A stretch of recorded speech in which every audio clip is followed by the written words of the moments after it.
안녕하세요. 낙도성교회 박원희 목사입니다. 또 달빛 성경학교를 인도하고 있는 박원희 목사입니다.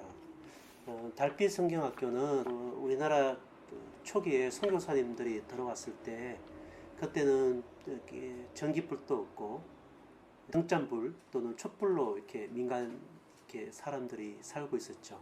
그러니까 너무 이제 어두운 데서 모여서 성경을 읽고 공부하는 게 어려우니까 선교사님들이 그 등불을 달빛에 의지해서 가르치기 위해 보름달이 뜨는 그 날짜를 중심으로 일주일간 전국 곳곳에서 말씀 사경회를 했습니다. 물론 말씀만 가르친 건 아니고 한글, 언문이죠. 한글을 가르치기도 하고 또는 보건 위성에 대해서도 가르치고 소유리 문답을 가르쳤던 그 학교를 우리가 달성경학교라고 합니다. 달빛에 의지해서 성경을 했다라는 거죠. 전국적으로 있었습니다. 그러니까 우리나라가 그 일제의 핍박을 받고 어려운 시대에 그들은 거기에 모여서 성경을 통해 하나님의 나라를 꿈꾸고 민족의 독립을 꿈꿨던 그런 성경학교가 달성경학교입니다.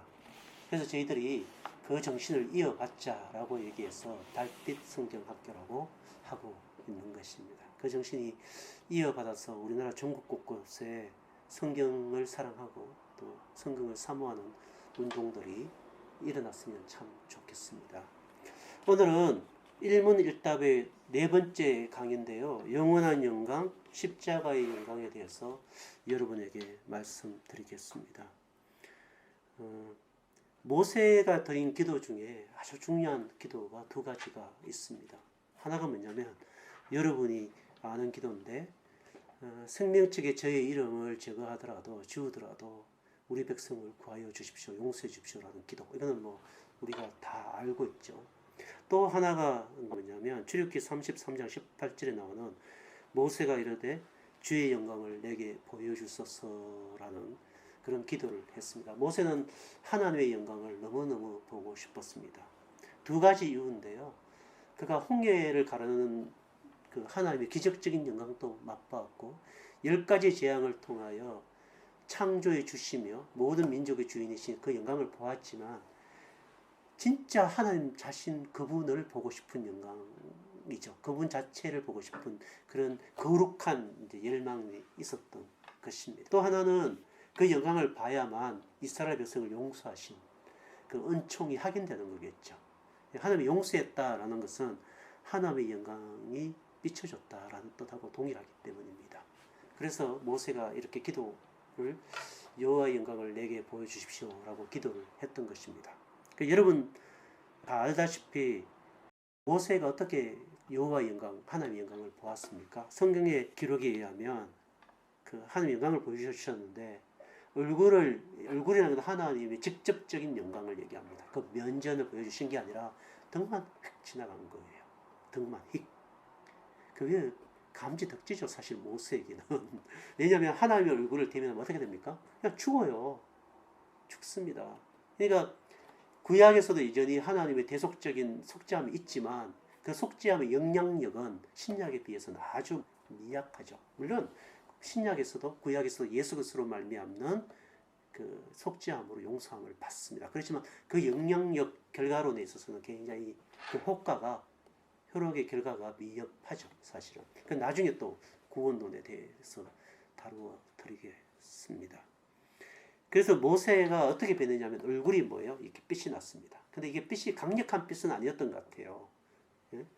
왜냐하면 이렇게 수건을 이렇게 가리면 이게 영광이 가려지는 정도의 영광이니까 이게 탁월한 건 아니었죠, 사실은. 뭐 우리도 이렇게 나면 참 좋잖아요. 저도 제가 대학 때 예수를 믿었는데 이 출애굽기를 읽다가 모세가 막 하늘 영광 보고 얼굴이 막 빛나는 거 보고 제가 기도원에 바로 갔어요. 저는 실험 정신이 굉장히 강했기 때문에 가서 막 금식하면서 주여 내 얼굴도 빛나게 하옵소서. 나도 주의 영광을 보여주옵소서. 막 이렇게 기도를 제가 했는데 여러분 결과는 안 나죠, 빛이. 그냥 빛이 안 나죠. 그죠? 안 납니다. 빛이 전혀 안 납니다. 그 이유는 이제 나중에 나오는데 나중에 고린도후서에 이미 나와요. 4장 6절에 어두운 데서 빛이라 말씀하셨던 그 하나님께서 예수 그리스도의 얼굴에 있는 하나님의 영광을 아는 빛을 우리 마음에 비추셨다. 이제 어디 비친다고요? 얼굴에 비치는 게 아니고 어디에요? 우리 마음에 비칩니다. 그럼 여러분 질문해야죠. 마음에 비춘다는 게 뭐예요? 이렇게 질문을 해야 되죠. 요거는 못 다룬다는 거 아시죠? 이거는 구원론에 가야만 제가 좀 깊이 하늘 영광이 우리 마음에 비친다는 뜻과 하늘 영광이 우리 마음에 비치면 우리에게 어떤 반응이 일어나는지, 구원의 반응이 일어나는지에 대해서 여러분에게 말씀드리겠습니다. 근데 여러분, 신약에 오면 이제 사도 바울이 나타납니다. 유대인들에게 있어서나 또 바울에게 있어서는 율법의 영광은 어느 정도죠? 율법의 최고의 영광은 그냥 모세의 영광이에요. 율법이 줄 수 있는 하나님의 영광은 뭡니까? 최고가 모세 정도예요. 모세가 율법의 전수자이기 때문에. 근데 모세가 받은 하나님의 영광은 뭐라 그랬죠? 그냥 얼굴에 빛이 나는 거 정도죠. 근데 사도 바울이 율법에 특심한 사람이었는데 이 바울이 다메섹을 가다가 예수 그리스도를 만났는데 예수 그리스도는 뭡니까? 영광의 하나님을 자기가 영광의 주를 만났다라고 바울이 얘기를 하는데 그분을 보니까 그분 자체는 뭐예요? 영광 그 자체. 막 얼굴 빛나는 게 아니죠. 베드로와 요한과 야고보도 변화산상 갔는데 막 그냥 영광이죠. 그냥 영광. 막 얼굴 빛나는 게 아니라 그냥 영광. 그러니까 베드로와 요한과 야고보가 놀라는 거죠.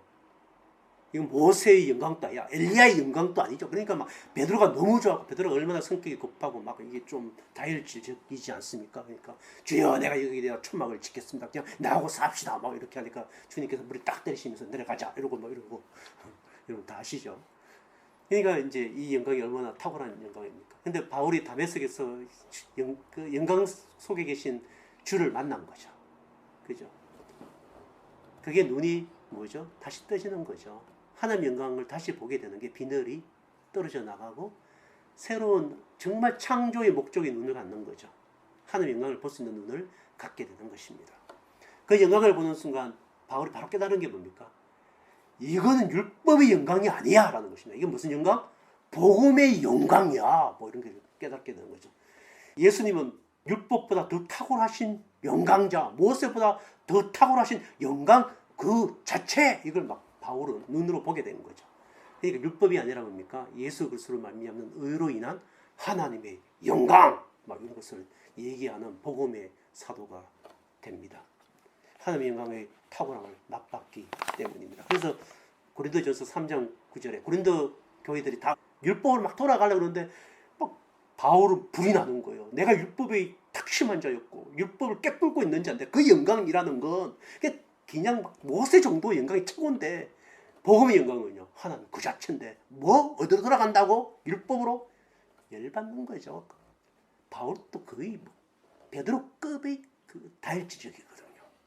여러분, 영광 중의 영광은 십자가입니다. 최고의 영광은 뭡니까? 십자가입니다. 오늘 4강 주제가 뭐죠? 최고의 영광은 뭐다? 십자가의 영광이다. 여러분, 우리 기독교는 천지창조가 우리 기독교의 징표가 아니죠. 우리는 교회마다 다 뭘 세우죠? 십자가를 세웁니다. 여러분, 십자가가 얼마나 능력이 있냐면요. 제가 빈당한 얘기지만 우리 섬에 그 교회가 있었습니다. 거기 옆에 우물이 있었는데 그 우물에 늘 무당이 말이죠. 그 뭐죠? 이 접신한다고 막 신령한 기운 받는다 막 부탁들을 한 거예요. 근데 거기 옆에 우물가에 교회 가서 십자가 딱 세워지니까 얘가 거기서 이제 더 이상 부탁들을 못 하는 거예요. 놀랍죠.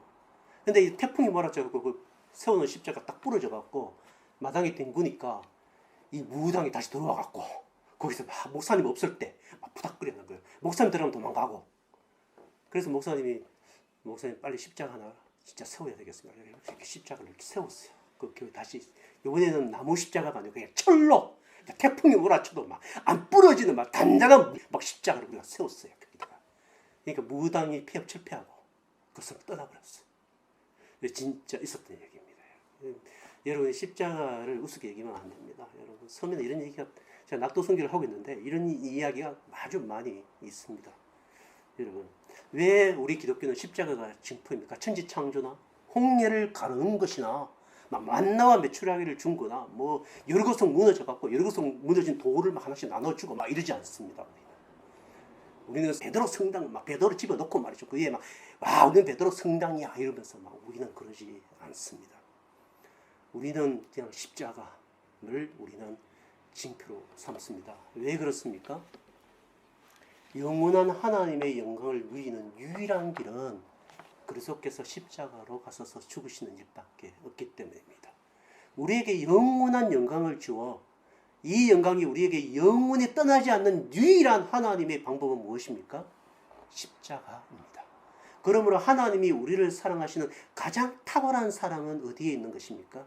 십자가 안에 있는 것입니다. 하나님이 우리를 영원토록 사랑하기로 우리에게 공포하신 그 사랑은 어디에 있습니까? 십자가에 있는 것입니다. 우리를 영원토록 만날 수 있고 어디에든지 만날 수 있는 것은 예수 그리스도의 이름, 그 십자가의 이름으로 부르기만 하면 그리스도를 만날 수 있고 하나님을 만날 수 있는 영광의 편재성.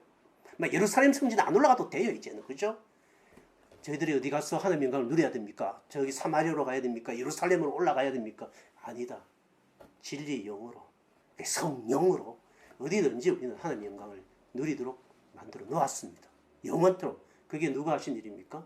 하나님이 아들을 내어 주셔서 그리스도께서 자발적으로 십자가에 가심으로 말미암아 성령께서 그 십자가의 그 완전 속죄에 의하여 우리 속에 거하심으로 이 영원한 영광을 누리도록 만들어 놓으신 것입니다.